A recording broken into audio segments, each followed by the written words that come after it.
You're listening to Oilersnation Radio, presented by the Nation Network. Subscribe for free on iTunes, Spotify, or wherever you get your podcasts from.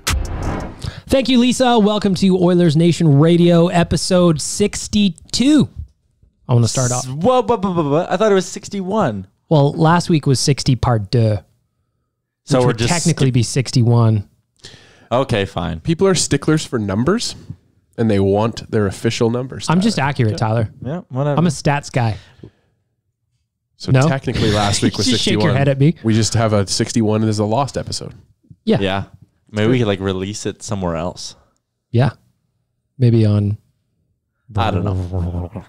I don't know where we're going with it. What? Oilers Nation Radio, episode 62, brought to you by our friends at Sherwood Ford the Giant out in beautiful Sherwood Park, Alberta. Daniel, what do they got going on in November? Well, we have teamed up with Sherwood Ford, and you've probably seen the terrible mustaches and beautiful mustaches too from the Sherwood Ford team all over our social media group. We've currently raised $735 for all kinds of men's health initiatives, thanks to our friends at Sherwood Ford. So they're doing that. And then as well, this month is Stuff a Truck Month. So you can head on down to Sherwood Ford. I'm changing my levels for Tyler. He's loving it. You can do Stuff a Truck Month, where you bring down your recently purchased or brand new purchased toys and stuff one of their giant trucks. It's Stuff a Giant Truck Month. Sorry. I apologize. I just got a message from David about that. He's listening live. David is a very strong man. And Powerful. Probably beat you up. He did. I'm just throwing that out there. I also want to give a shout out to both Frank and Gus. The good boy battle rages on, both guys with a big win last night. Big wins. What are our records? Frank is 12-9. Gus is 7-14. He's got a little bit of work to do. But he's still a good boy anyway. I want to start off this week's show by looking at the Sherwood Ford Giant question of the day. Oh. Tyler, what is the Giant question of the day today? Hold on. What the hell was that? I thought that's why you have buttons. Ow, ow. I'm fired up for Sherwood Ford. Were you howling? Yeah, man. Okay. Teen Wolf. Okay. Tyler, do you even know what Teen Wolf is? What's the Giant question, Tyler? Are we done now? Can I not? You know what? No more excitement. I was happy and in a good mood up until now. You had some Up mac and and down. cheese at Little Brick, and you were in a good mood, and then you got ruined a it. coffee, and now everything sucks. The Sherwood Ford Giant question, as I pull it up on our Instagram. Do you order the mac and cheese off the kids menu? Does it come with a toy? Coloring sheet. Nice. Tyler is refusing to read the turning Sherwood his own Ford mic Giant off. question of the In day. an unprecedented move, Tyler is turning off his own mic. You are welcome, listeners. Today's Sherwood Ford Giant question of the day. Today, November 15th, 2019. Who would you vote for the Hart? Would you vote for Connor McDavid, or would you vote for Leon Draisaitl? I'm going to start at the end of the table with Nicklaus Good. Oh boy. Okay, so this is obviously, you have to get into what the actual description of what the Hart Trophy means, Please. which is always a debate, right? Stop throwing down qualifiers and just It answer. is who is the most valuable player to your team. It's not what it should be. And I'll say this actually, the CFL has their MVP.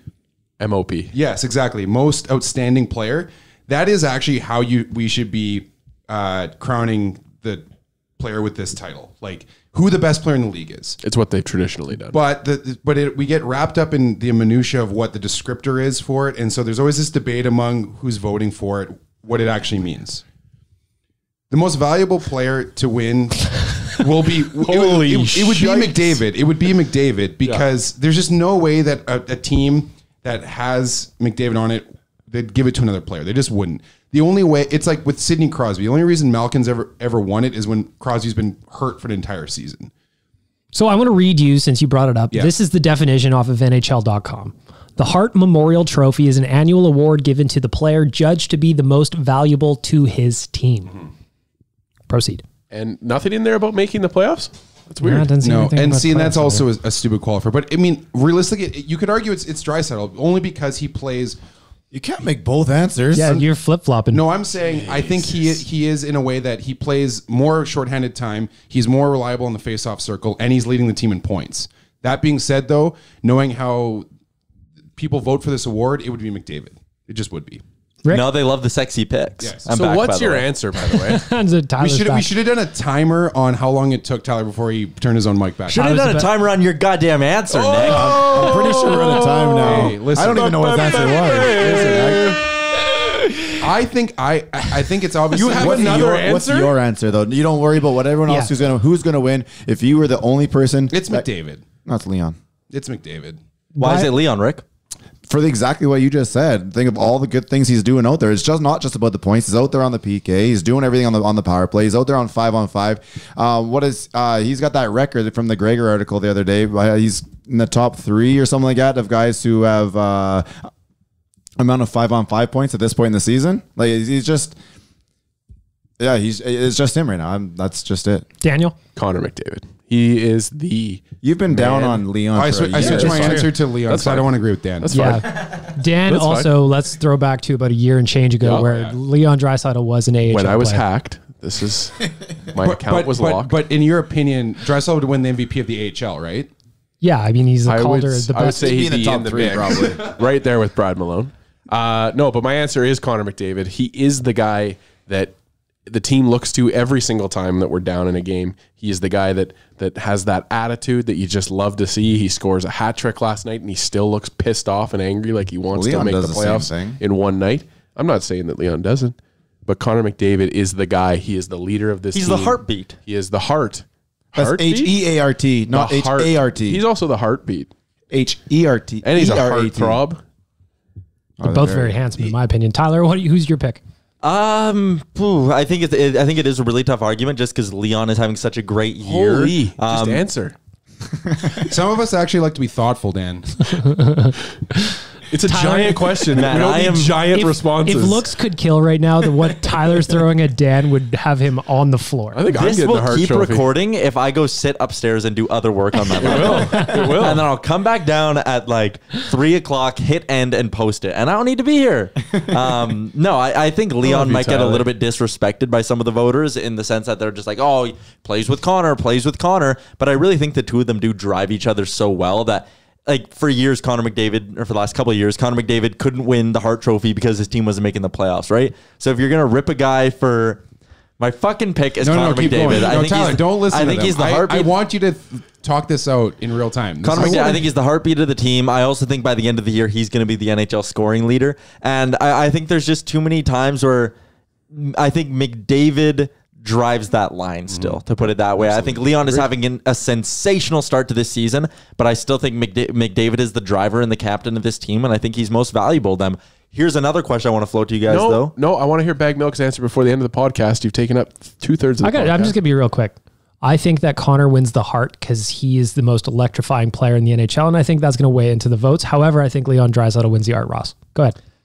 Do you think there's a scenario where both of them are finalists? Yes. Yes. No. Yes. Yes. If everything keeps I going think- the way it is right now. they Oh have to yeah, be. if the trend's this way, but I believe that Boston, But we're Pasternak, supposed to be making this as of today. this minute, yep. So Then, as of they're today, in a, if then this they're was in the a end of the season, then yes. conversation. You think it's fair to have two players from the same team in the MVP? I don't thing? think why I don't not. think I think Nick is right in his 10-minute diatribe that he did there. That the voters would Oh yeah, not Dan, go that way. you're going a little long here. Yeah, but I think that you're right. Well, we got to keep in mind too the Ted Lindsay Award, right? Yeah, there's that. Which is argued that is kind of the more I important would say that's award. probably I would agree that the Ted Lindsay is, Yeah. it doesn't have the sexiness of the Hart Exactly. probably, but it probably means more. It's a peer review. It means exactly. It's what, and Connor will win that undoubtedly. Like Connor McDavid will win the Ted Lindsay Award. Yeah. He's constantly noted as being the best player in the league. So in that sense, maybe voters will be like split the vote and be like Connor gets the Ted Lindsay, Draisaitl gets the Hart. How good would that be? That'd be fun. That'd be such a good fantastic. photo op. Fuck. Well, fucking hold on sweep. because it's gonna happen. Like this stuff is gonna happen this year. Ethan Bear wins the Norris. Like, He'll be in the you turn Dan's he'll be in mic the off? Calder talk. Norris. And After McCalder? watching that game, though, Cale Makar is winning the Calder, right? Kevin most McCarr's Like, that very kid good. is fucking He's very unbelievable, good. man. Even, you know what? I've been watching some Vancouver games lately, and Quinn Hughes is also really fun to watch. So I don't know. It's I going still to a think- D-man, though. I still which think is very rare. And My it's hard for defensemen to win it. So well, it's because you If don't Capo get watched Caco keeps as going the way he's going, though, he might Cale get his Makar way is in a there. point-a-game No, D-man. and that's fair. But I'm just saying, like you said, it's going to a D-man either way. well, just because Quinn So Hughes I've- and Makar are both. I could near see the top, Capo yeah. being second, though. I absolutely. And the Rangers though are like, man, they got absolutely. That's Tampa, though. They got pumped. Arguably that's a good team. It's just the one player. I took the under in that game, and I was watching it. I'm watching it at a Boston Pizza. Under 14, maybe. I'm looking. I'm like, oh, 1, 2. It's like 7 minutes into the game, and it's 4-1. I'm like, fuck me. Here's your gentle reminder to fade your Remchuk. Hey, I won last night. It's true. On the Let's talk Oilers about. Was it Draisaitl shots? Nope. Let's talk about Tyler's pregame bet from yesterday on the Oilers Nation pregame podcast. How'd you do? I nailed it. I thought there would be a goal in the first 9 minutes and 30 seconds, which is a prop bet you can get on Bodog. And not only was there 1 goal, there was 3 goals in the first 9 minutes and 30 seconds. So I'm surprised they gave it to you because that's a really safe bet, especially when you're talking about who their goaltenders were. yeah, like the odds weren't great. It was like minus 135, so the payout wasn't tremendous. Yeah. But at the end of the day, it won. So I'm now 5-12-4 on the year, guys. I'm heating up. So you can make some money if you fade your Remchuk. Let's dig into last night's game against Colorado. Rick was there. Dan was there. We all watched it. It was wonderful. Oilers with a big 6-2 win. I think that was probably one of the most impressive bounce back games that I've seen from the Oilers this year. They got demolished in San Jose. It was tough to watch. It was like one of those games where not only was it a late start, they just played so shittily. Did it not scare you? You remember that game we played San Jose a couple of years ago where it was 6-0 after the first? Yeah. Honestly, there was a little bit of that. I was like, oh shit, I've seen this game before. Kind of, you're 100% right. So that's why I was a little bit like even... They clawed back in little parts here. They tried to get back in. If they got a lucky one after they made it, within 2 or 3 or whatever, they may have gotten something. But yeah, no, they were outplayed in that game, and it is what it is. The Sharks are just, even though they're really not good in the They Pacific started Division right bad, now, but they're coming back up. but their fundamentals are incredible. Like they do. It's basically been the same team for 100 years. But they right? are so good at just getting pucks to the goddamn net. They're just deflections was ridiculous. I have no idea how the fuck that happens. It annoyed the shit out of me. I had said it. It's like if you did a supercut of all of the Sharks' goals that night, it looked like it's on a loop. It would just look like it's on a loop. It's the same. They are so good at doing that, getting the puck to the blue line and then just driving to the net. Which is one thing we don't do. We got to be better at that. The only thing that was missing from the Sharks this year, I think, to start the season was their goaltending. It wasn't to carry over from last year, though. Yeah, and that's fair. Like, but Martin Jones just struggled. Jones can be average, and they're a good team. But fuck the Sharks. I fucking hate. I think not having both Pavelski and like a guy like Marleau to start the year hurt them too. As soon as Marleau came back, it turned their locker room Which is around. weird, yeah. But I mean, that's one of those things. It's just losing 2 huge can't leadership No, guys. it's one of the things you can't quantify it, right? So I know like analytics guys don't really like that stuff. When we had Hendricks around, whatever it was, these guys actually add a lot of things to the team that you can't put on a spreadsheet, and therefore a lot of people kind of like dismiss it. Well, but if you've been in a dressing, you know those types of guys, and they're the glue. You need those types of guys. It doesn't matter what. If you've played a team sport, you know that there are things that are not quantifiable by a spreadsheet. And not that we need to get into this debate, but it's the whole Chris Russell thing, right? When it's like, oh, all he does is block shots, but look at his metrics. They're so bad. This is bad. This is bad. But you know what? Once every 2 games, there is that one shot he'll block where you just go like, fuck, you like having that around. And the teammates appreciate and it. it gets the team going. I was just going to say, like last night he had a shot where he blocked it, got hurt, didn't get and off then the he's ice. fucking still gutting it out, trying to block the next shot. And I think that, like you talk about, we're going to get to this, but the morale boost a fight can give a team. 100%. Watching a guy lay down like that and sacrifice, that gets the boys kicking the 100%. boards and hollering a bit, right? It up a little bit. A hit, giving it a little hit, a fight, and a block. Same kind of idea. Don't even need the Over soundboard talking, anymore. boys. Over talking. Thank you.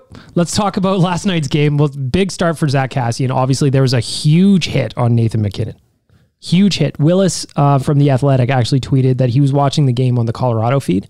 He thought, they were talking about on the feed that they thought that hit was a product of the Oilers watching a lot of video of MacKinnon, where he does that. He'll stop and turn around? He'll dash the zone and turn around at the hash marks very often. So they felt like Zack Kassian was trailing him and knew it was going to come and absolutely blew him up. That's really dangerous. If teams are actually noticing this, He kept doing it after. He's gonna get smacked. Like that. If Zach knew this and was looking for it, there's gonna be a lot of dudes out there who do that, and that kid's gonna take a lot of hits. He better change that real quick. My question for you guys though, huge hit, obviously got the crowd going.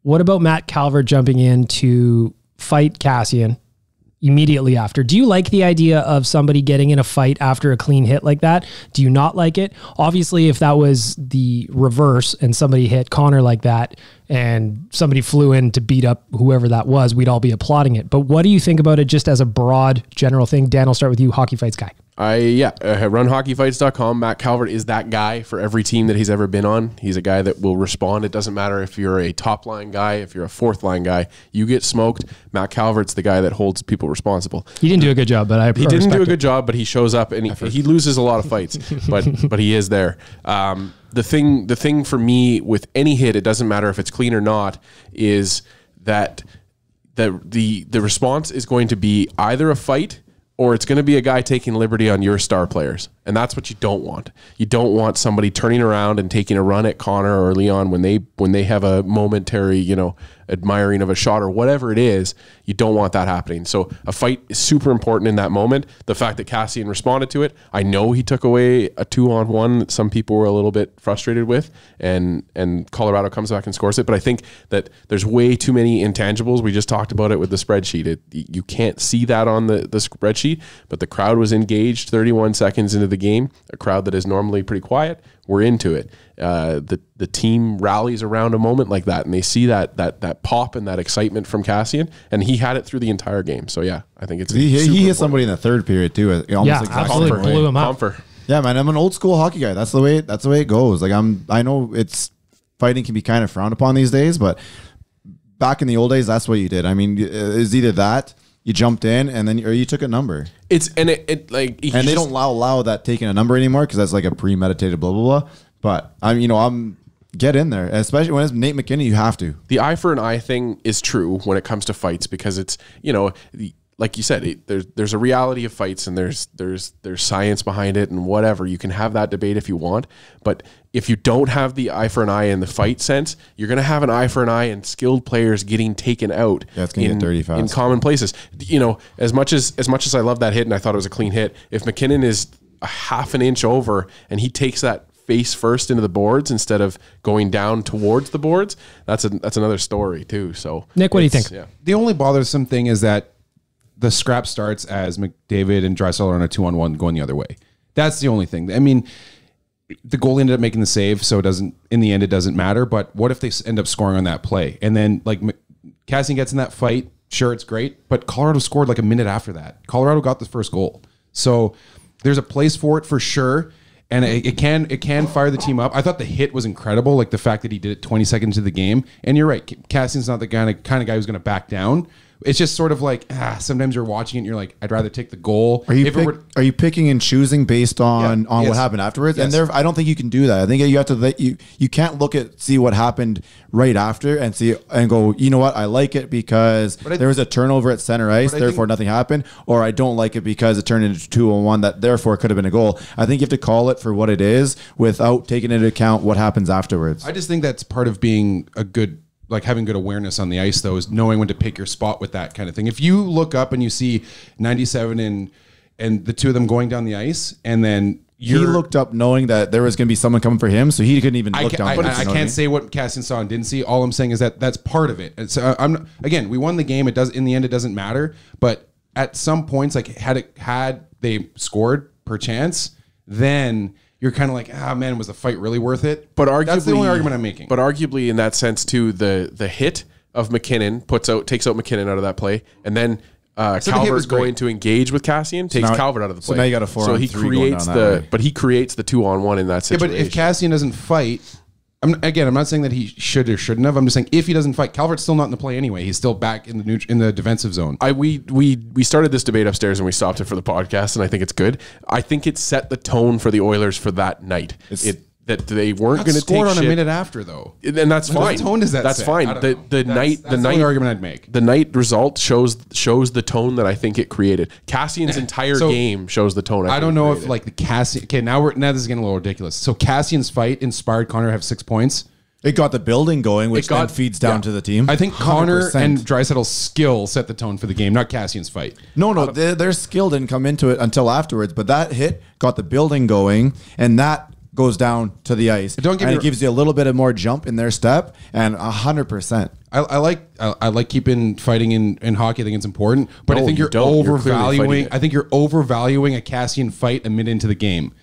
Honestly, I think that's overvaluing it a little bit. But to say that the reason why we won 6-2 is because Kassian got into a fight is But we're talking about an arena that has had a notorious issue with trying to get get up for games. We get excited for games. We're quiet. We are what San Jose was in the beat down of the Oilers. We're quiet in a lot of games. But in a lot of scenarios, the team was awake and the fans were awake. Well, but we had conflicting reports of that because did Wanye not tell us this morning that the arena stayed quiet the entire game? No, I didn't hear it. I'm pretty sure that's what he told us. Is that not what he said when he came upstairs? He felt that way, but he was in a different. He's in a different location. That man has ears that have been damaged over the years. He can't of hear screaming anything. about playoffs. If he couldn't hear me, I was going the whole damn game. So yeah, and Rick and I both said that it was the atmosphere felt different after that hit. You could feel it in there. There's definitely just a sense of nothing when it's quiet, and you could feel it. There's the hair stand up on your arm a bit. You could feel the excitement. There is a little more electricity in it, and that goes down to the team, and it gives them an extra step. But was it more the hit or the fight? Because I think that both. Because I think the hit was incredible. Like the hit is anyway, whatever. Let's move on. But it comes back to it just comes back to the code and the response that Kassian had to have. He has to have because he's that guy. He's that player. Tyler, last word on this before we move on. I think if you would have flipped the roles in all of this, like you would want an Oiler to step up that way, and if an Oiler didn't, then it'd be everyone freaking out. Yeah, we had that against San Jose. Yeah, and I think it did sort of set the tone. It showed that the Oilers weren't going to be pushed around. It showed that they had a little bit of fight in the game, and I forget everything that happened after it because it's about in the moment. And in the moment, if you would have came off getting absolutely smoked by San Jose, and then came out and started flat, and shown that you have no fight and that you weren't pissed off at all, well, then I think that would have been an issue. So they came out ready to go, ready to fight, ready to play physical, and ready to play exactly what San Jose did and play desperate hockey. You know who else is ready to go, Tyler? Our friends at Sherwood Ford the Giant. Because November is Stuff a Giant truck. What they need you to do is grab some toys, some new toys. Let's bring them down to Sherwood Ford in beautiful Sherwood Park, Alberta. Let's get as many toys in that truck as possible. Stuff a giant truck. Also support their team and our team on Movember. We are raising some money for a great cause with our friends at Sherwood Ford. They are fantastic people. They look great. All the boys at HQ look great. Well, I don't think I do. Dan, that beard is coming in real thick. It's pretty rough. 2020 December. If I keep going, I think I might have it ready to go. No, but you're getting a pretty good feel for what you're at the start when you're at the start for a playoff beard. Yeah. Oh yeah. This is now. So basically, you got to start now. This is you know what? But it's really thin and really light, so you really don't get any help that way. It's true. Patchy too. Should we? You get a little darker in there. Maybe get a little. Maybe some mascara. Yeah, something. Stand out a little more. Some just for men. Yeah. I say we dye that baby up. Who was that pitcher that would dye his beard like jet black? Oh, I remember. It was the closer. Brian Wilson. Brian Wilson. For the Giants. From the Beach Boys. Yeah, yes, right. Brian Yes, Wilson. from the Beach Boys. Yeah, Yeah, Brian Before he Wilson from lost the his Beach mind. Boys. Yeah, great artist. Give me the Beach Boys, and that's all we can say before we get sued. Yep. 10 seconds, right? That was it. I want to go back to last night's game for a second because Zack Kassian obviously had a ridiculous game. He, regardless of what you thought about the fight or whether he should have to fight, he had a great game. He scored. He was hitting people. He was skating. Did he get the Gordie Howe hat trick? He was missing the assist. Oh, he didn't get an assist at He all? missed the easiest How the hell did he not get an assist? Game night. He was missing the assist. Did you see that smile though? Oh Man, and you know what I also loved? Fucking Crazy Eyes came out last night. If it has to, he's got it in his back pocket. You do not make him bring that out. And his Movember stash, it just adds to it. It's just everything about that was the complete package. What about Zack Kassian's game is making him such a good fit with Connor and Leon right now? He got pulled off that line for a minute, but since he's been put back up there, he's been lights out. Nick? I think he just gets his role. He understands he's got to be the guy. Like that goal he scored with Leon's pass, he's right next to the net where he needs to be. He starts the game with energy. He lays out a big hit on the other team's superstar. He just gets his role. And I think when he got pulled off, it was sort of, you could argue, I mean, we haven't talked to the guy, but you would imagine he probably put a little chip on his shoulder and he's like, I'm getting put back up on that wing and I'm not leaving. Honestly, you're right. He gets his role, but he has offensive ability to him as well. Yep. He's got hands. He can do stuff out there. He knows how to score a goal. He kind of bumped down because they want to give chase on a shot or whatever it was up top. And he got his opportunity back and he grabbed it and he ran with it just like he did last year in January when he did it. His game is simple, yet it's so smart in that sense. And we talked about this on Real Life, and I gave my take there as well. But he's a guy who, when he gets the puck in the neutral zone, he's not dusting it off. He's not trying to make a selfish play himself. He's head up. Where's Leon? Where's Connor? Put it on their tape. Like that highlight reel goal Connor scored against Anaheim. Man, Kassian made a beautiful, beautiful play in the neutral zone just to shovel it right on over and let Connor skate into it and go. And that's what I really like about him. He's just one of those guys where people will sit there and say, oh, well, he's playing with Connor and Leon. It's easy for him. But if it was easy, then there would be a lot of guys who play with Connor McDavid and Leon and score at the amount he does. So race for 30 continues for Zach. And yeah. Do you still feel confident in that hot take? So if you're missing this and you're just hearing it for the first time, Tyler's hot take for the beginning of the season was that Zack Kassian would get 30 on the year. So he is at 6 right now, right? At the quarter mark? He's at 7. He's at 7 already? 7 goals, yeah. And he's only getting better and better. And Well, better. that's the thing. Like He's played unreal last week. He's at 7 right now, and we're at the quarter way mark of the season. What's 7 times 4? 28. We're going to be close. Gonna be close. It's going to be tight. Like, honestly, like, it was such a scorching hot take. And when it first went out and everyone was ripping me, I was like, oh, man, I probably should have just said 25. But no way, man. I'm standing by that. Like, this dude might get 30. I want to also, how could I not mention the 2 beautiful goals by Ryan Nugent-Hopkins last night? Oh. Those 2 goals, they were almost carbon copies of the other. Fucking laser beams into can't the stop those. top left corner. There's no goalie stopping that unless it's completely by fluke. Because the second one especially, I urge everybody that hears this right now, go look at the replay. They have a back view From the opposition goal, or I guess it'd be our goaltender. from directly behind him, and it is a credit card sized hole Incredible, in that that shot. top left corner, and he sunk it. I felt bad for, like, it's bad situation. Their starter Grubauer's been out with an injury. Francois then gets injured in his first game against the Jets there. So they had a rookie goaltender that started out. Nuge victimized him once. And then they had a 4th string goaltender in Bebo come out, and Nuge victimizes him again. But that's what good teams do. And that's what, I would say that's elite players picking their spots on rookie goalies last night. And that's what you need to have happen.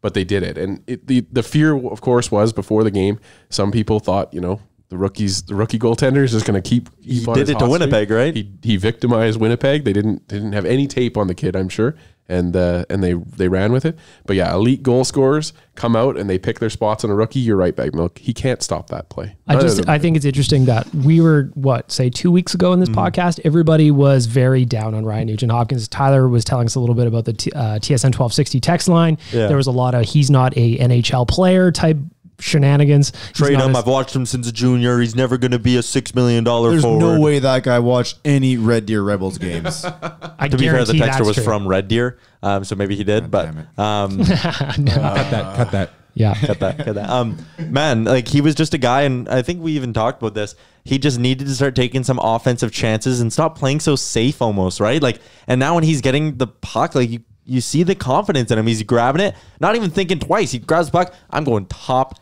cheddar with this, and he fires it. Like, it's great to see him confident again, because he is a $6 million guy. When he was struggling, I backed it up. I said I would give him a 7x7 extension right now, and I would. He's that brings good. So much else to the game that if his offense is almost just, it just like the cake. Like, he does so much out there. So our boy has 6 points in his last 5 games, 4 goals in his last 3. He's also improved greatly on the face-off circle. He was 75% last night.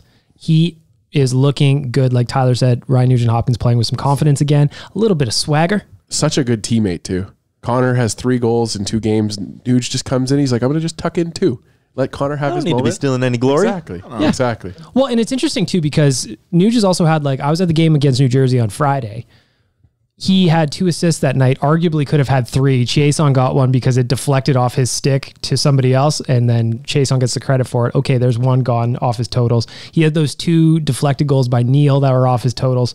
All of a sudden, you'd be talking about a very strong season for Ryan Nugent-Hopkins. Couple of posts too. Now it'd be strong. Back when they were first saying it was bad, it would have just been, okay, this is kind of what we expect out of him. Yeah, of course. And right now he's on pace for around 60 points despite having a horrible stretch. So, which is like what a $6 million player is getting. Like, Yeah. that's value for a $6 million Especially player. considering who he plays with, man. Like, you got to remember, James Neal is still not the James Neal of years past, even though he's scoring a lot on the power play, and he had a 4-goal game. There was a couple moments last night where I was like, oh, that is slow, James Neal. He's not very fast. The first thing they need to do that was add speed to that line. And I still think the biggest hole on this team is finding one more top 6 winger for them, right? 100%. For sure. And you mentioned it already, Bag Milk, but the face-off dot, like, Nuge in the offseason said that's one thing he personally wanted to improve on, and he has. He's on the year, he's 51% on the season. So that's what you want from a guy on your team who goes into every offseason being like, there's something I need to work on my game to contribute more. And yeah, so he's not going to get a nice, sweet 69 points again this year. Nice.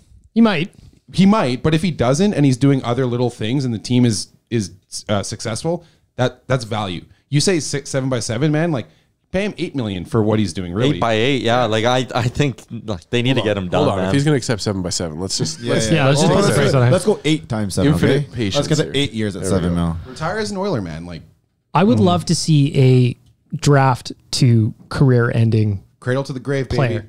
in Ryan Nugent-Hopkins. What good organizations do. Connor McDavid, Leon Draisaitl, Ryan Nugent-Hopkins. Keep Nuge And then when they forever. retire those numbers, I'll cry. Nuge forever. We'll all cry. Another guy I want to give a shout out to who had a quietly big night last night was Oscar Klefbom. Played 27-30, 3 assists, looked very, very sharp playing with a rookie. Well, is Caleb Jones technically a rookie still? I think so. Yep. Yeah. Playing with Caleb Jones. He himself, Klefbom that is on pace for 54 points. That's a very good season for a defenseman. That's an unreal season for a D-man. What do you like about Oscar Klefbom's game right now, Tyler? That he's doing it again. Like Nugent-Hopkins, you got to consider who he's playing with. Who's Oscar Klefbom been playing with? Either Russell on his off side, a Pearson. rookie in Joel Pearson, who's never played in the NHL before. He's never even played in North America before. And now he's playing with, again, a rookie in Caleb Jones. He's doing it, and he's carrying a pairing. And I get that Nurse and Bear get a lot of the love, and especially Bear, deservedly so. But Oscar Klefbom, he had a couple of rough games earlier in the season, but ever since then, he's this team's best defenseman. There's no argument against that. Ever since he shared a burger with him, I think. That's Pretty what- sure. I think That could it's- be the catalyst here. We didn't speak, but we looked at each other, No, and he could all tell it takes is a look. that little bit of telepathy, and he could tell. I was just like, Oscar, I believe in you. We all believe in you. He just looked in those baby blues, man, and he got lost, It was like, and he just floated home after. It was like you were having a burger with your dad, speak to Tyler. abs, Tyler. Abs speak to abs. You're going to show Abs us on speak the to abs, Brumcast? yes. Oh yeah, no, I'm not. No more naked Brumcasts. But no, I've loved it. How could you not? Like he's their best D man, and that contract. Oh, like Rip Chiarelli for everything. He signed great contracts in terms of like the existing players. He's got a right? couple good ones out there. Yeah. Rick, what do you think about Klefbom? Honestly, man, he just does almost everything very well, very quietly. I love seeing him put up some points right now. Kind of that pat on the back for doing everything quietly. He's the company guy. He's towing somebody every time he goes out there. He's got somebody he's trying to like carry someone along. He takes on big minutes. He's out there on the power play all the time. He's just doing everything. Nick? Yeah, I mean, you can only imagine how much better he's going to be when Larson comes back. And I know we're going to get into that at some point, but Well, let's get into it now. You brought it up. Sure, yeah, Adam Larson is set to come back in the next week, 10 days, somewhere in there, ballpark sometime soon. Where is he fitting in the lineup right now? The obvious answer would be Joel Pearson goes to the AHL, where he arguably should be. Yeah. And I don't like the idea of Caleb Jones as the extra defenseman, so that doesn't make sense. But so where does he go? Well, he has to go back with Klefbom. Like, you just put that pairing back together, and immediately Klefbom, his game will be better, and that pushes him on. That pushes Klefbom towards possible Norris contention, maybe. If Really? he can start, Carlson's giving himself quite a lead. possibly. You gotta see how he starts to perform. If he's already on pace for about 50 points, and he starts playing with a more reliable defensive partner, you could. I'm just saying you could. If he keeps his offensive output has never been where it should be. So if he can add that game, or that part of his game, it only gets better. Then you get into an issue where what do you do with the Russell sort of third pairing thing? Mix. Rick, what do you say? Break it down.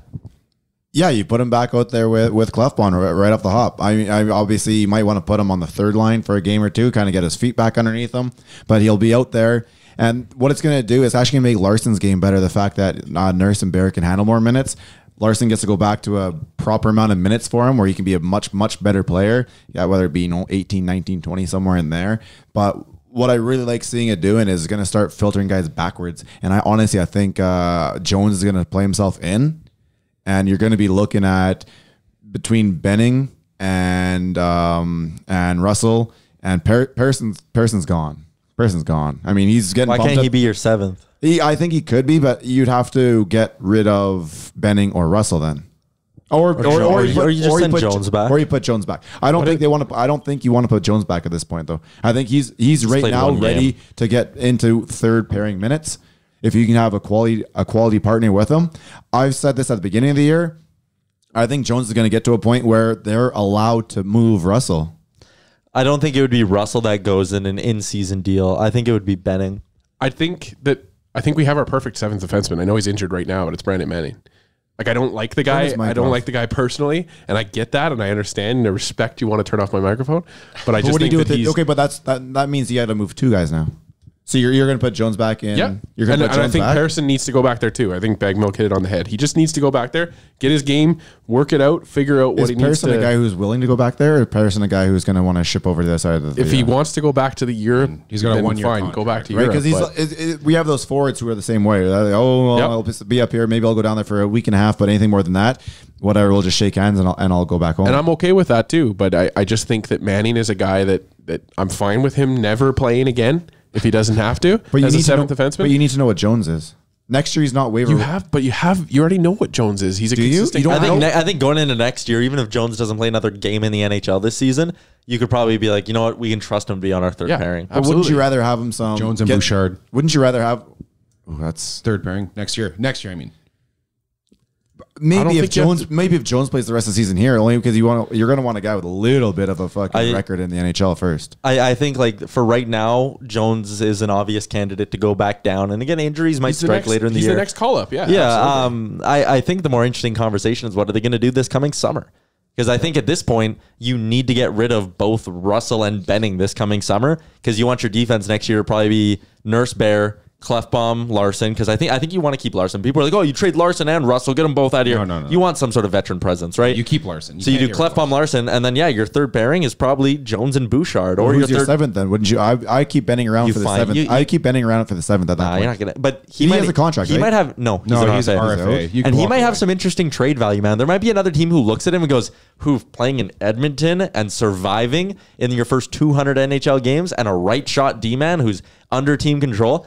I think this year, heading towards the deadline, needs something like that. You might be able to do like Benning and float something else in there. I don't think it's Puljujarvi, but he's more of like a draft. Yeah. But you might be able to get a decent forward for him at the deadline. See, and I still think the fact that Russell's playing where he's supposed to, on the side he's supposed to, in the amount of minutes he's supposed to, he's looked a lot better. That's going to open up a trade value for him, because there's still a lot of GMs out there who are going to like to add a player like that. Everybody loves a cowboy, exactly man. what we just said at the beginning of the show. But we keep saying that, but like we can use a cowboy. Like if we want to make a playoff run, like I think Russell has value on a playoff run. I think at some point you have a third pairing of Caleb Jones and Chris Russell. I think that becomes your third pairing. Both can play their off wings or offside. Russell can't play his offside.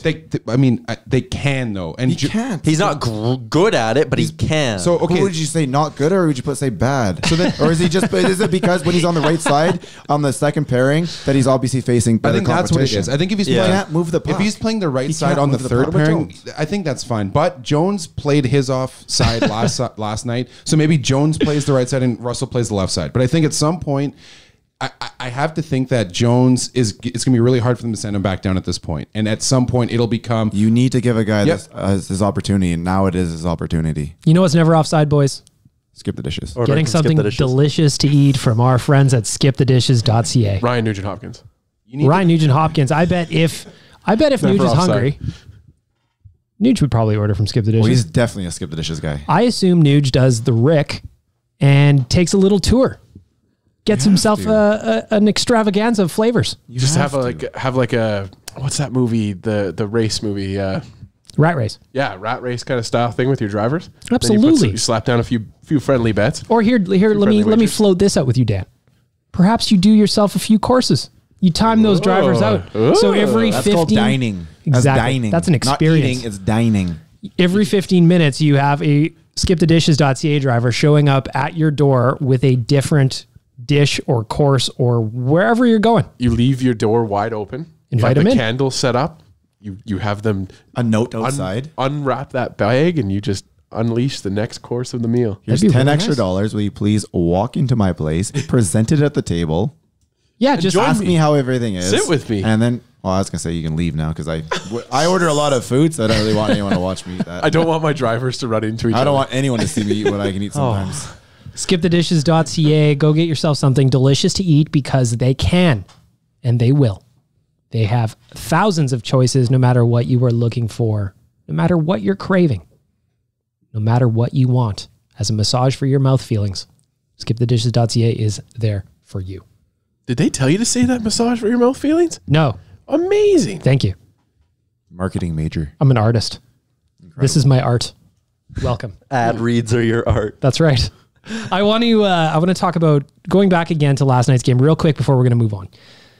The big thing on social media, on Twitter before the game was Dave Tippett's decision. And Dan, I'm going to start with you on this one.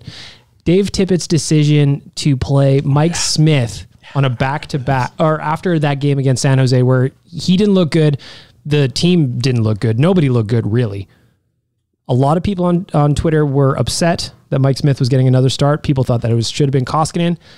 Dan, you were one of the people that said, I fucking love it. Gives him a chance to bounce back. Absolutely. It gives the guy a show-me game. And I know Joaquin Gage on 2 guys and a goalie did not agree with me, and that's fine. Goalies are weird. And he can be wrong. And he can be wrong every once in a while. He's been known to happen. But for a guy like Smith, who is fiery, he's a leader on this team, I would say. He should arguably have an A on this team. He's that much of a leader. Put it on his helmet. Yeah, put it on his helmet. But I think that giving him the chance to prove himself and to prove to the team that he's still there, it was perfect. He was even a little bit fiery on that first goal. Wasn't happy that he was screened as he was, but I just love it. I love giving the guy a show me chance. And then, you know what? If it goes down in flames, Mikko comes out and gets a couple games and he knows he has those games to show himself as well. Tyler, you were questioning the decision yesterday. What do you think? I didn't like it. I think Tippett is... I said it on the Brumcast last night, but you know, every parent will be like, I don't have a favorite. I love all my children the same, but you know that there's one kid that they like a little bit more. Dave Tippett likes Mike Smith more than Mikko Koskinen. I don't think that's a secret or anything like that. When they lost in Arizona in overtime, or to Arizona in overtime, Tippett came out and was like, Mikko should have had a couple of those. And he was harsh on him, and then he didn't get the start the next night. But yet when Mike Smith gets lit up against San Jose, he goes, I didn't like Smith's game, but I didn't like anyone's game in front of him. And he stands up for Mike Smith, and then he goes right back to Mike Smith. Like, to me, I just want to see this goaltending battle be fair a little bit. I think Mikko Koskinen has had a better season. How many times has Mikko Koskinen given up more than 3 goals in a start? Big zero. How many times has Mike Smith given up more than 3 goals in a start? Twice. And I just think he gets more leeway from the coach because he's a veteran and they have a relationship. And you understand that, but I would have liked to see Mikko in that game against Colorado for the sake of keeping the competition fair. Nick, before I get to you, so far right now, Mike Smith has had 12 starts. Koskinen's had 9. Looking at some stats, Smith has a goals against average of 2.53 and 9.15 save percentage. Koskinen is a 2.16 goals against average, if that's your jam, and a 9.28 save percentage. Both guys have a shutout. Nick? I'll even expand on that. So at 5-on-5, Koskinen is like by far the better goalie. His save percentage at 5-on-5 is 9.36, while Mike Smith's is 9.09. Didn't Mike Smith play 2 really bad games though? He where did. The team didn't really come out. I mean, so he's had there's going to be some funkiness to those numbers. But I mean, Koskinen's played in games where the team didn't look good though. 30 points is big. And another important factor is the goal saved above average, which is essentially like how better a goalie is playing with the same amount of workload another goalie is playing at league average. Koskinen's goal saved above average right now is 4.6. While at 5-on-5, while Smith's is -2. So, yeah, Smith's got more work for sure, more time on ice. But like Koskinen is arguably playing as the better goalie. But I will say this: it's working. So who cares? So who cares? So my counterpoint to that would be, and I don't have the statistics to back me up, but it's last year's games with Koskinen. Koskinen got run into the fucking ground at the end of the season. So you want to keep his workload a little bit light. So I think that there might be something, and this is just me, my opinion, whatever, that they're working on with Koskinen when it comes to his workload, and then also just on the fundamentals of his game. But it's like Tyler said, though, it should be more evenly spread. I don't think it's necessary at the start of the season. I don't think it's necessary at the start of the season. I don't. I think you're right, and I do believe that Koskinen by the end of the season and going into the playoffs, we are going to be there.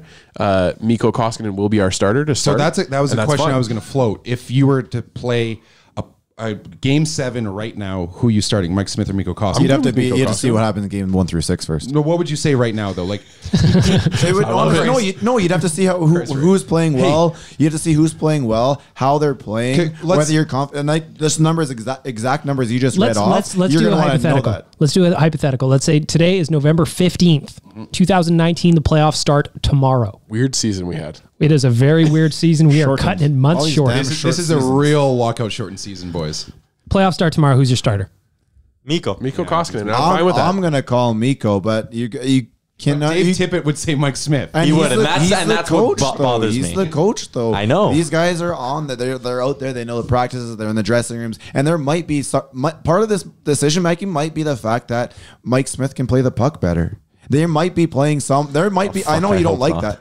No, you. So if you have an advantage, and you don't play it, and you're dumb. So if you have an advantage, play it. If you know you're playing a team that tends to dump the puck in more rather than carry it, maybe Mike Smith gets that because he can help. Maybe if you're playing with if Manning's in the lineup, you know all of a sudden your guys can't move the puck as well. You play Mike Smith because he helps out there. Do you factor in what the weather is outside and how long their drives are to the rink? If he has a wonky knee when it's about to snow and tomorrow's going to snow, then yeah, you have to play that into it. You can joke about it all you want, but there's a fantastic article. It was Leafs Nation, right? Yes. That talks about the inner workings of NHL war rooms and how they go about playing goalies in back-to-back games. And there is a fucking ton of magic juju that goes into it because goalies are all over the place. But I just think that we have to me, I have to believe that there's a certain element. You're right, that there's a trust element between a guy that has been with him. He's been with him in multiple cities, and that's fine. But that there's a workload management here. How about that rebound Mike Smith gave up last night, though? Oh my God, that was egregious. If that's Mikko Koskinen letting a goal in high glove side, it's a that's a conversation for an entire night. Are you talking a rebound compared to a goal? It was an awful. He literally gave the puck. And to the he's guy done that a few times now, where Mike Smith will put a rebound right on a guy's tape, and it's just like. Man, but of course it hasn't become a narrative yet, so no one rips on it. If it doesn't burn you, then why it did. They scored. Oh, did they? But how about his sprawling saves last night? His save in the third period usually means you're out of going to a 3-goal game. Or the other team just passed it really well. Hey, out of position, sprawling. There's a guy who made a Hall of Fame career out of that. Tom Hasek? Yeah. It's not 1998 hockey anymore, though. Doesn't matter. Yeah. Are you saying you don't have Dominic Hasek in the net if you had the option right now? 1998 Dominic Hasek? Of course I do.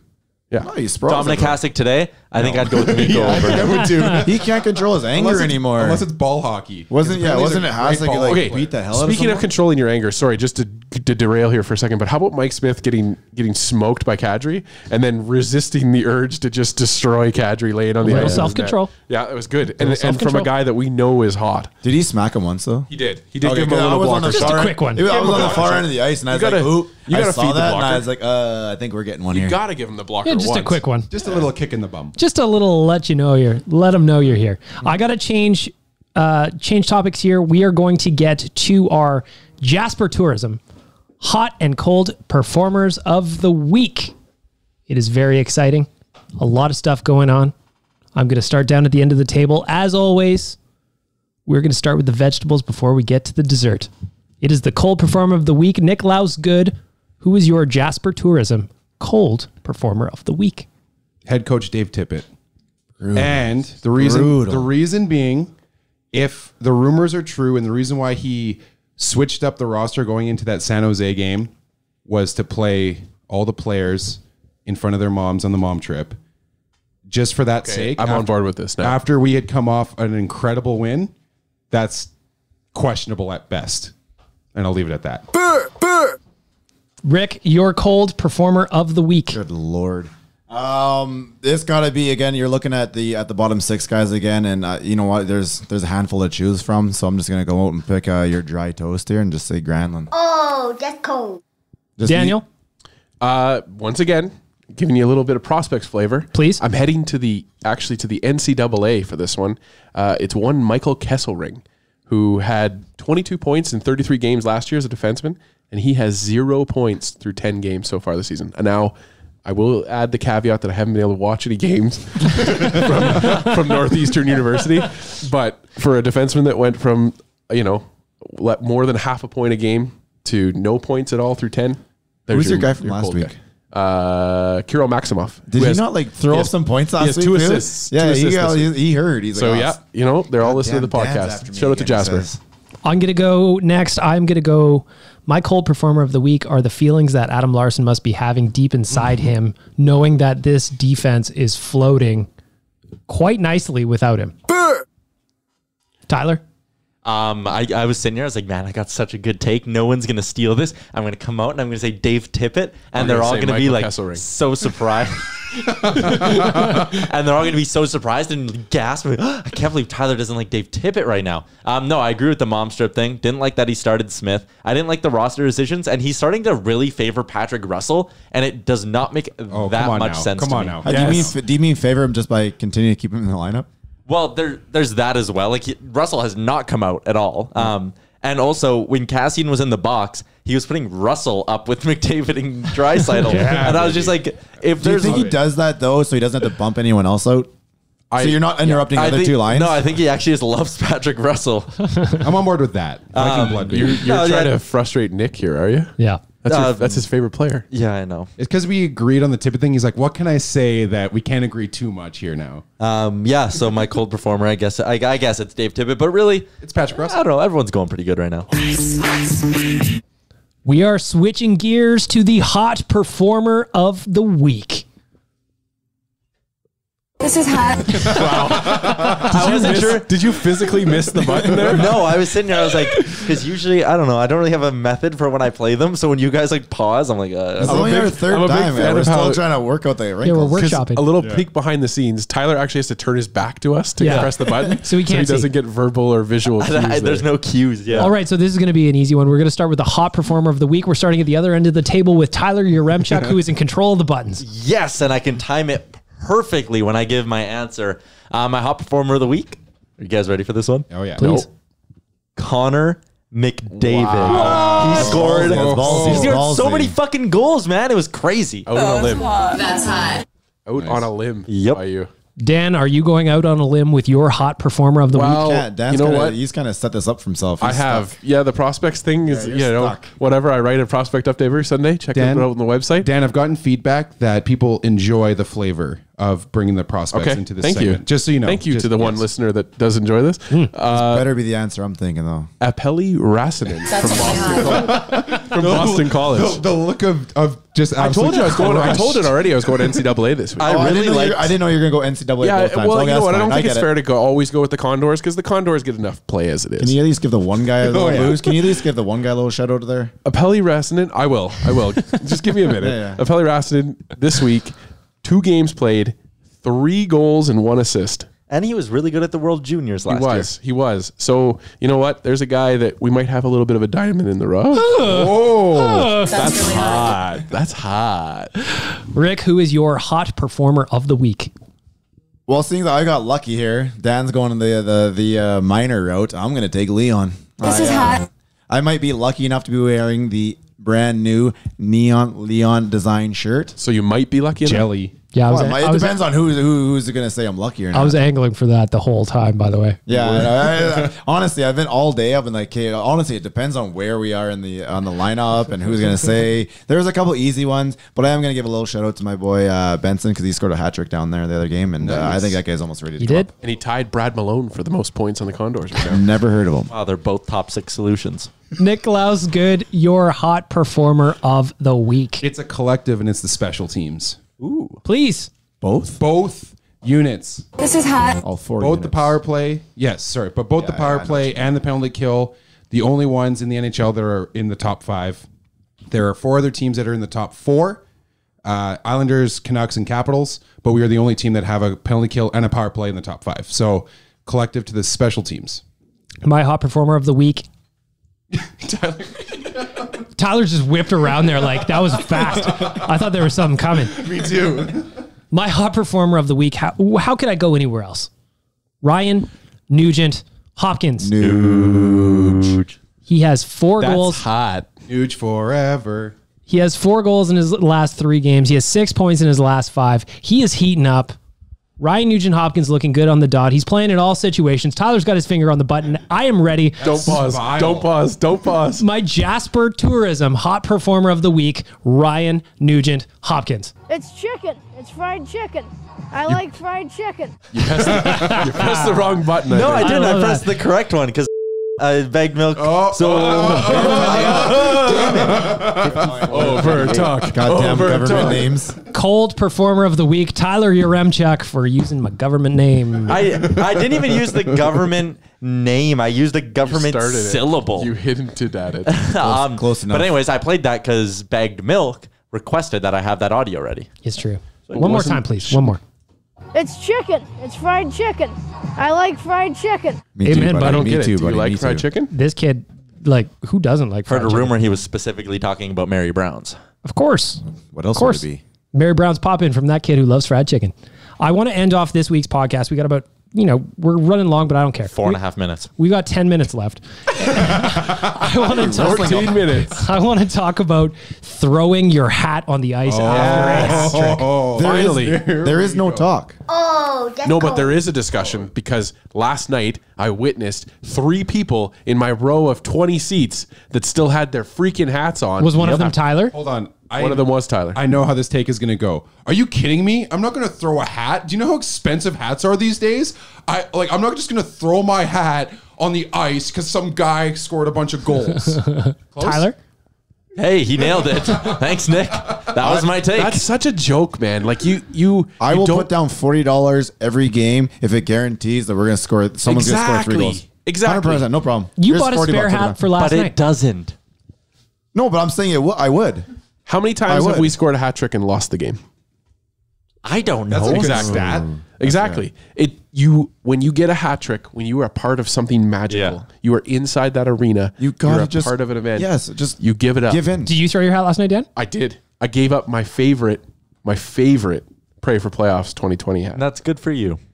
I've thrown now 2 It's hats. part of at what Rogers the Place. fans are supposed to do. Don't tell me how to be a fucking fan. I'll be a Don't fan tell the however I players how want to be to. a fucking player. I'll tell you then. how to be a Same fan. thing. Do the damn wave, Tyler. But what is it? Why, is it just the cost of the hat? Why He's you the wouldn't- thief of joy. That's the answer. You can, just for the record, you can buy fucking dirt cheap hats. Tyler But I'm not doesn't going to like wear fun. a At dirt cheap hat to the game. I want to wear You're my there nice for a hat. reason. Do you never do like in the playoffs? Do you ever do like get all dressed up? Maybe throw some makeup on. What? Well, I know, like face paint. Are you Tyler? No. Are you kidding Head on me? the town. Do you know who you're talking to? Well, I'm here? just curious. This is the No, most I'm not curmudgeon wearing of face paint curmudgeons to a ever to hockey curmudge. game. I'd like to see you paint your face. We should all paint our chests. I'm in. Go to a game. Nope. For the Why? first ever playoff game at Rogers What do you? Place. Why, There is why nothing. Not, though? Why not? There is honestly, this Why is not, though? a legitimate take for me. There's nothing that drives me more crazy than when people try to tell other people how to be a fan. Like, Okay, I'm curious as to why not, though. I'm here for the general enjoyment of like this is supposed to be an escape for but me. it's- I'll do it however the hell I want to. I'm not going to let someone be like, "Oh, you have to do this because you're at the game. Do the wave, throw your hat." It's tradition. God, you're just I a don't rebel care. to be a rebel. You know, why don't you like No, tradition? I love tradition. I love watching the hats soar over. I'm just not going to throw mine. Unbelievable. You can't. Also, then what? I'm Love going to to be watch walking around all the of rink the rest of the night with messy hat hair. But we're all doing it. We're all on the same team. All for one, man. Exactly. Rick and I both look like shit last night afterwards. I bet My you guys buddy both look beside me, great. he's got a horrible receding hairline, and he did it. I have a scar on the back of my head that I wear hats to cover up. It's just part of the experience. I think we get more enjoyment out of it. The handsome Asian man behind me puked because he saw my scar right afterwards. Wow. That's He aggressive. swallowed That's it, so it's aggressive. fine. He was taking a great selfie when I took my photo. I saw that picture. It's great. Yeah, no, if you want to throw your hats, good for you. That's awesome. It looks cool, and you probably feel great doing it. Not for me. Nuge almost caught my hat. Really? Yeah, we have that's video so cool. content. It's very cool. I don't God, care. you sound like just the biggest piece of shit right now. me I that. hate Yeah, your man. character. Hell yeah, I do. I But you hate your character. It just, I don't know. It's just part of the fun, and when people don't, I just don't understand why they wouldn't. Don't give tell me it. how to have fun. And on the plus side, if you This is visit what it is. Why if you can't people visited just give nationgear.ca Just today, give in. It's part of you the fun. typed in a promo code after buying a hat to McCaddy replace 2. your hat, McCaddy2. Capital M, capital H. 15% off your hat. Wow. Get yourself a new hat. So then I only would have been out $36.50. Ah. See, everything's about dollars. It's about Yeah. experience, man. When you're dead, when you're lying on your deathbed, it's not about the money. It's about the you remember those memories. hats you threw on the ice. It's about the memories. Will I? It's about the memories. They go to a good cause too. They donate them here. I know every team around the league does it a little differently. Winnipeg puts it inside of a wall. At the end of the day, it's the memories. And I'll remember being at the game and watching the hat trick. If I throw my hat or not, whatever. Can we all agree that it's pretty awesome how nation citizens have taken to throwing their hats at the TV? I won't even do that. We gotta give Bagnell credit. Now he's just trying too hard. These young guys just try too hard to be different. I gotta give Bagnell credit on that one because it's hilarious. It is a neat kind of trend that you have created. It's just fun, right? Because like there's a lot of us. Obviously, there's 18,000 people or whatever your math is given the empty sheet. Well, you got a minus a Yaremchuk out of the math, though. And Downton. Oh yeah, Jay Downton is a notorious non-hat thrower. He took him. So I made sure I tweeted. Oh yes, I was like, I want to see a picture of him right now. And I don't know where he was. I looked like he was laying on a couch or something. But he didn't have his hat on. He probably didn't throw it at Stevie. But what kills me about Jay though is that those hats are a part of a company that he owns. Advertising, man. Yeah, man. Would you guys throw a hat if the other team scored a hat trick, like out of respect? Nope. No, hold on. Wait. Last game they did because they gave away hats Yeah. at the Ducks game just for whatever reason. Oh yeah, that's true. So it was kind of like it was back in the disco night, way back in the 80s or whatever. I can't remember what baseball, but they gave them out disco records. Or the battery night. And something bad happened there. They started whipping discs on, fucking records on the field. Like I was at a Flames game once, and Jerome McGinley scored 4 goals. And Jay threw his hat. That is not what you do for 4 goals. No. But I mean, he scored a hat trick. I was way up in the nosebleed, so my hat I wasn't actually wearing a hat, but I was like, it's Jerome McGinley. Like, there's some players, aren't there? Like some. If you saw Ovechkin score a hat trick, maybe you're wearing like a City of St. Albert hat. I feel like the nice thing about, or the neat thing about How that. did you know I had one of those? The neat thing about the Anaheim throwing of the hats was it kind of felt like a protest by them. Like they were almost wrong. Well, you don't know which is which, though, right? Because there's a healthy amount of Oilers fans at those games, so you knew there was going to be a bunch out there. But throwing the promotional hats to them, you're just like, was like a little bit of a Bronx jeer to their own team, I think. Oh, 100%. That's exactly what it was. Another thing I want to mention before we end off here, Tyler is zoned out, so we're going to end this podcast for Tyler. I'm doing this for you, my friend. Yep. I respect you. Did you see the tweet I showed you? Read it for me. The nickname that Zack Kassian has given Leon Draisaitl. This is his quote from today. It says Connor McDavid has 4 points at the end of the first period, ends up with 6. Leon, the human apple tree, has 5 assists. Oh, that's nice. I like it. That's not bad. It's unique. That's a t-shirt idea It's right unique. there. I know. I'm trying to figure out how to get it on the shirt I'm wearing right now. Absolutely. Who's making patches out there? Oh, well, we have a patch provider. Oh, yeah. No, I could get the patch and put on my jacket. Good idea. I just want to end off with, I heard a little rumor. A little birdie crawled into my ear and he whispered a secret. I hope he left now. Small. Was it an earworm?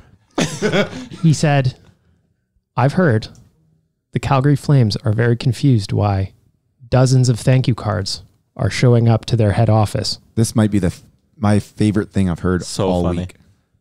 Dozens no idea. of thank you cards. Do you know? Does anyone in here know? I don't I have know. a bit in my. I think. What do we know? I think I think I know 12 reasons why. Nothing. Or So 11. after every goal James Neal has scored, I send out a thank you card to the Calgary Flames head office. And to answer people's questions, yes, I do mail them out. I fill out the little envelope, I buy a stamp, and away they go. Thank you, Canada Post. Very cool. Thank you, Canada Post, for doing your job. I respect it. And Now, apparently, you're not the only one.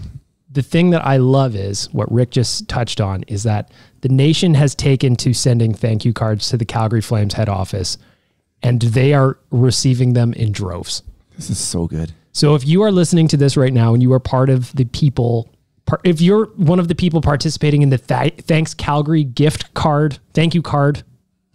What is happening right now? It's that word, that bird is still inside his ear. You know, we kind of bandied about the idea, but I had a brilliant idea to take off of that. When we're going down to Calgary, we leave some gift boxes around, but we try to get together a donation drive where we make donations and then send them to Calgary and leave them around the Saddle Dome as thank you. I'm like, I know it. We've talked about what the bad part of this was, but I'm so down on. Here's another idea that we could do, which is like a new, like a nation sticker and a thank you code. Here's another idea that we could do. Spinning off your idea, Dan. Yep. We could have nation citizens that are willing to participate send a gift to a toy bank or whatever in Calgary from James Neal. Ooh, I like it. See, and I like a donation from James Neal to the Calgary toy drive of some kind. Just as a note, too, James Neal was really big into supporting the police there. So just keep that in mind. There might be some police initiatives down in Calgary that we could help out, because the poor guy, wasn't really given a chance in Calgary to be able to do his charity work that he wanted to do. I'm glad they didn't give him a chance. And keep sending your thank you cards to the Flames. It's amazing. These organic kind of grassroots campaigns, they don't work without you guys participating and joining in. And I love you for it. Tyler loves you for it. Yep. Can we get a thank you, Brad chant over there on We January? should get it. Thank you, Brad. There's going to be almost 100 of us. So that's going to be like 300 people in the whole building then. Yeah. Okay, we're going to come up with something good here. January 11th. Dan, do we have any spots left on that trip? We're working on that right now. We're working on the logistics with Backside Tours to try and figure it out. But we should have stuff. You can also join the wait list if you go to the link through the article on the website. On Oilersnation.com. And just as a note, just got a message from Sherwood Ford. Thank you to them for pointing this out. The Hope Mission received all the hats last night from last night's game, and they posted a picture, and we'll put it up on our social, because there's a nice Nation hat sitting on the top of that. So thank you, Oiler fans, for throwing your hats. Sure wasn't from Tyler Yaremchuk's for not throwing your hats. You weren't at the game, so you're excused, I guess, this time. But yeah, thank you to Oiler fans for that, because the hats go to a good cause. And I want to thank Tyler for being my co-host on last night's Brumcast. And also Ryan. Ryan showed you up, though. Yeah, I was just going to say, was he really the number one co-host? I want to thank every single one of you for listening to this podcast. Please tell a friend, a coworker, a cousin, an auntie, or an uncle, or whoever is in your general vicinity to download and subscribe to Oilers Nation Radio anywhere you get your podcasts from. This is episode 62. I want to thank Sherwood Ford the Giant. I want to thank skipthedishes.ca. I want to thank Jasper Tourism for making it all possible. We out. Shout out Damien. Best wishes. Thanks for listening to Oilers Nation Radio, a member of the Nation Network of Podcasts. Make sure to follow us on all of our social media to stay up to date and never miss a podcast.